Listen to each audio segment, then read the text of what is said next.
Assalamualaikum warahmatullahi wabarakatuh. Kembali lagi dengan saya Najwa Kamila Harpan. Kali ini kita akan masuk kepada bab 4 yang berjudul Mengapa Pancasila Menjadi Ideologi Negara?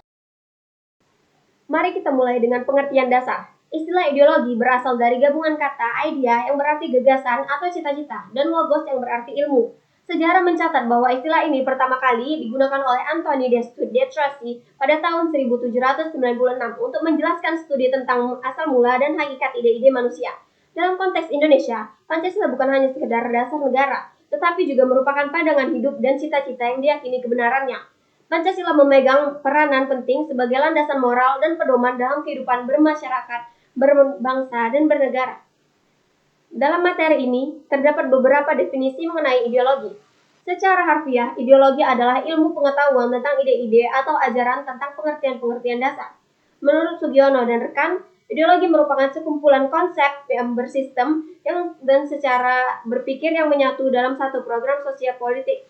Sementara itu, Sugito dan kawan-kawan menekankan bahwa ideologi adalah sistem pemikiran yang tidak hanya menyajikan program, tetapi juga strategi, dan yang terutama berfungsi menyatukan masyarakat untuk berpartisipasi secara efektif dalam kehidupan sosial politik.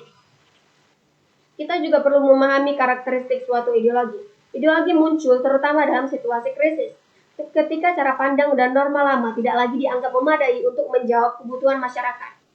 Selain itu, ideologi disusun secara sistematis, sehingga memiliki sifat self-contained atau tertutup yang menyusun pandangan hidup secara lengkap. Ideologi memiliki ruang lingkup yang luas, mulai dari penjelasan parsial hingga pandangan komprehensif yang mencakup hampir semua aspek kehidupan. Di samping itu, ideologi juga menyentuh berbagai tingkatan pemikiran, mulai dari konsep-konsep yang kompleks hingga slogan-slogan sederhana yang mudah dipahami dan dijadikan panutan. Fungsi ideologi terbagi dua. Kita mulai dari yang umum. Secara umum, ideologi berperan mengesahkan kekuasaan dan memberikan justifikasi bagi keberadaan tatanan sosial yang ada. Fungsi ini juga meliputi peranan sebagai alat untuk memistikkan atau menenteramkan kondisi sosial.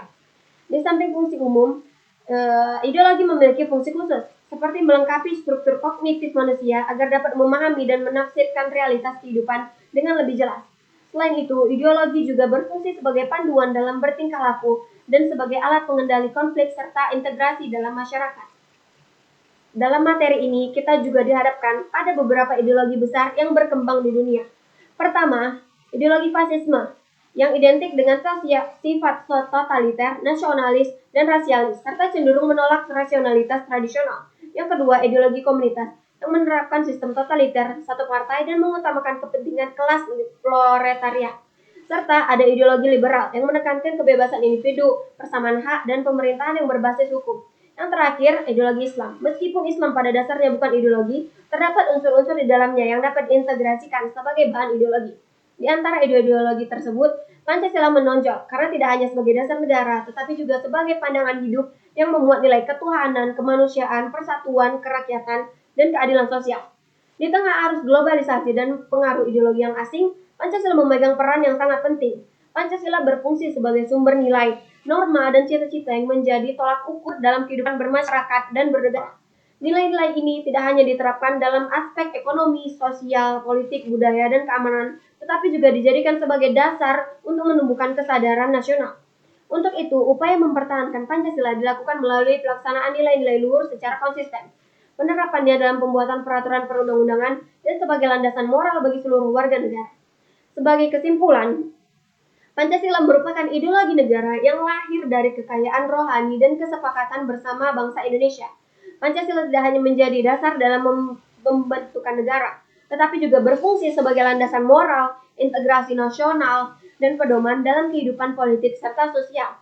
Pemahaman yang mendalam tentang Pancasila sangat penting agar nilai-nilai luhur tersebut dapat diaplikasikan di tengah dinamika global dan berbagai tantangan zaman.